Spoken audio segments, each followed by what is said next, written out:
Hello, friends. This is Dave Hurwitz, executive editor at ClassicsToday.com, here with a chat about a topic that's come up really somewhat frequently in the comments and comes up all the time in the world of classical music. And that's the question of similarities, plagiarism, borrowing, copying from one composer to the next. When does a composer have the right or the obligation to credit another composer for quoting their work? When are they writing something that's completely original that may sound like somebody else? And why do we, as listeners, always fall into the post hoc ergo propter hoc fallacy, which means after this, therefore because of this, the fallacy of causation, because one thing comes after the other, it sounds like the previous thing must be the source of the later thing. Not necessarily. Let's talk about all of that stuff. Let's have a little fun, shall we? Let us begin with the proximate inspiration for this chat, which was a commentator who wrote very fairly that the opening of the adagio of Bruckner's Ninth Symphony, da da da da, blah, that sounds an awful lot like the opening of the prelude to Wagner's Tristan, do do do do, Tristan chord, okay. Yeah, they do sound similar. They really do. I mean, the shape, the arch-like shape of the motive is the same, but they're not even the same notes. I mean, first of all, Wagner's is like 4 notes and Bruckner's is 5, and the opening of Wagner is an interval of, I think, a sixth or something, and Bruckner's is like a ninth. I mean, they're not even the same notes. They are not the same. They do sound rather similar. They really do. It's interesting how things can actually be quite dissimilar in music, but sound similar to our ears because in our brains we automatically hear the music as a certain shape, a certain tension between the notes harmonically. If it's chromatic, particularly, everything chromatic sounds like everything else that's chromatic. So whether it's a sixth or a ninth, who's counting, right? It's very, very interesting. That's a fascinating topic in the psychology of music that we can't possibly go into because we do it all the time. I do it all the time. I know when I remember tunes and I remember things, I'm approximating what they are. You force them into the mold that suits your memory. You don't necessarily remember them exactly as they are. I'll give you another example of that. I know we're digressing already, but the opening of the second act of Britten's Billy Budd, that last note, da da da da, the way the rhythm is, I always did it differently. I heard it as like that, or something like that. I always got the rhythm wrong. Always. And I don't hear it the way Britten actually wrote it. There are so many simple examples like that. These simple ideas that are always, the composer does something a little bit subtle, and we don't pick it up because we round things off. We average them out. We make them more symmetrical than they really are because we remember them more easily that way. So that's one factor in our constant seeming ability to recognize a composer borrowing or something that's common to two works. So that's one thing to keep in mind, which is that our remembrance, our memory, our perception has a tendency to homogenize, to make things sound similar when in reality they aren't necessarily. That's one thing. The other thing is, and I say this all the time, folks, there are only 12 notes. I mean, that's it. There are 12 notes. And while, somebody can do the math and tell me how many combinations of those 12 notes are possible, in the whole world of classical music, those combinations have all been used multiple times. And so it's very, very reasonable that a piece of music is going to use the same notes in the same order, possibly in a very similar rhythm. And we will naturally assume, if one thing came before the other thing, that the composer probably was borrowing from the other thing. But you have to always keep in mind the reality is we don't know what other composers heard unless they tell us, unless they say, yes, I'm borrowing here. We don't know exactly when they may have encountered something. We don't know whether they liked it. We don't know whether they were conscious of it. We don't know any of those things 99% of the time. There are moments when we do. And those are the moments where we can say, okay, someone's borrowing. Then there is, so that's one issue. There are only 12 notes. Remember that, the only 12 note explanation. Then there is the issue of common practice and style.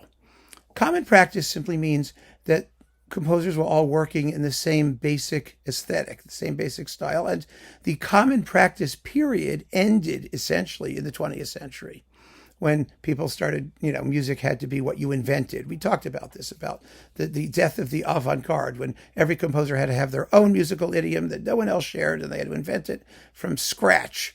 I mean, that kind of nonsense, frankly. We're back now to a common practice, in a way, to tonality. That's a common practice. But in the Baroque period, let's go back to the Baroque period, originality was not seen as a goal in itself. Originality was viewed as a function of your use of the common language.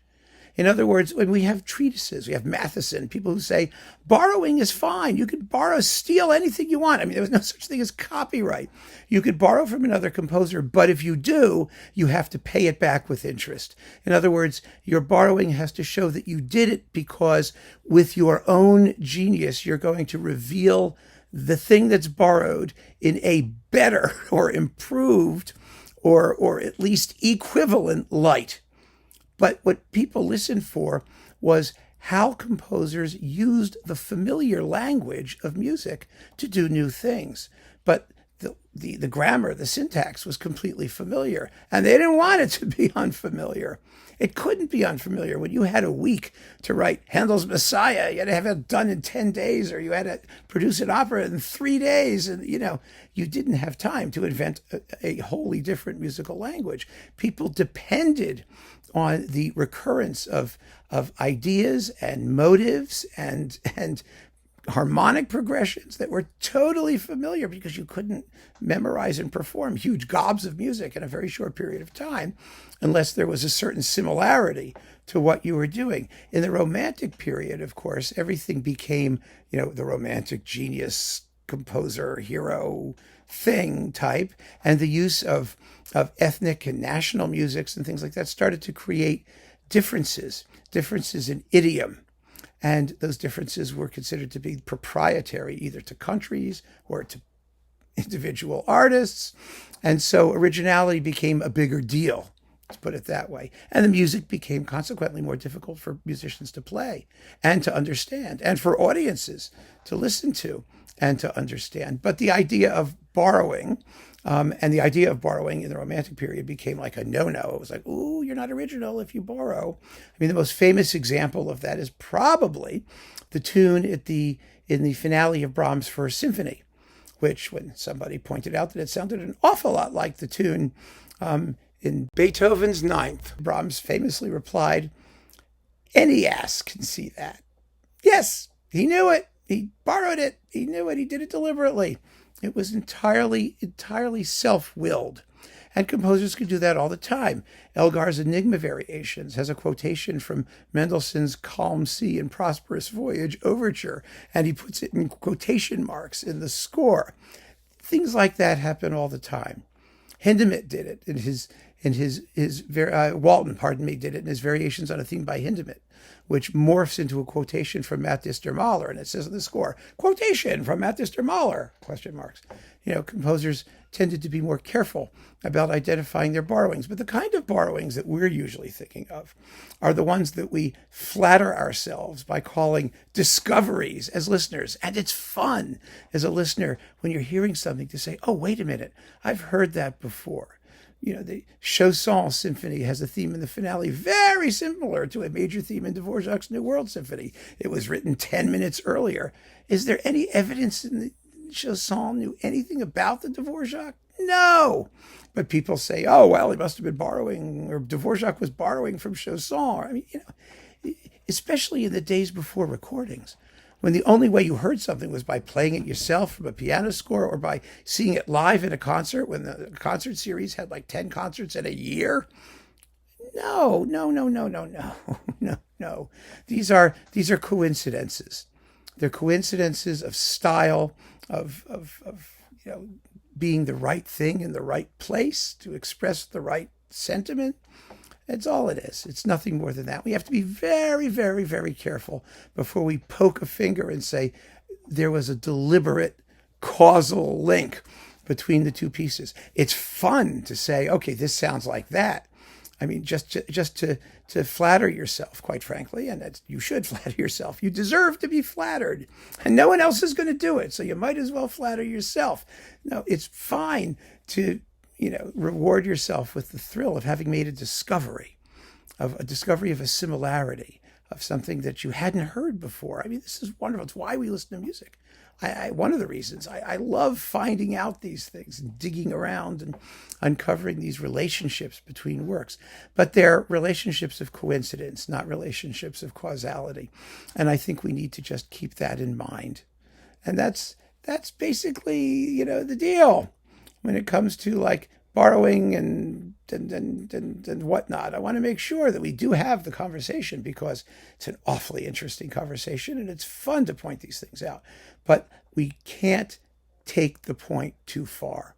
And we have to remember always that if there's going to be an actual causal link, we need hard, firm, unequivocal evidence. I'll give you another example to close. In the finale of Mahler's Seventh Symphony, there's a tune. Dum ba da da dum ba da dum yeah dum yeah dum. People have remarked that comes from Lehar's The Merry Widow, which it actually does. There's a tune that goes da da da dum bum ba da da ba da. Now, was Mahler borrowing or parodying The Merry Widow, as Bartók did, for example, Shostakovich's Leningrad Symphony in the fourth movement of his Concerto for Orchestra? We know that was a parody. We are not so sure. Alma Mahler, in her memoirs, said that Mahler went into a music shop and he loved The Merry Widow, but he was far too high and mighty to possibly, debase himself by looking at the score of Lehar's The Merry Widow. So he had Alma, who was herself, remember, a musician and composer of some substance, go and look at the score and memorize it so that when they went home, she could play him the tunes. I have a problem with that story for any number of reasons, not the least of which is that Mahler was perfectly capable of remembering a tune when he heard one, and go to the operetta or see the thing or whatever. There's a million places he could have come up across that tune. And Alma tended to be not the most reliable of raconteurs, especially when it came to, giving herself more credit than she deserved. So who knows if it's true or not? But there is a possibility, there is some documentary evidence that theme in Mahler's Seventh, in the finale, might actually stem from his, something to do with The Merry Widow. What exactly he was doing with The Merry Widow, I'm not sure. But there you go. And we have to just decide for ourselves whether we believe her, whether the resemblance is close enough to be convincing. And once we know that, what have we learned? Well, nothing. But we've had a good time talking about it. And I hope you've had a good time listening to me anyway, talk about this particular topic. So keep on listening, friends. Thanks so much for joining me. Take care.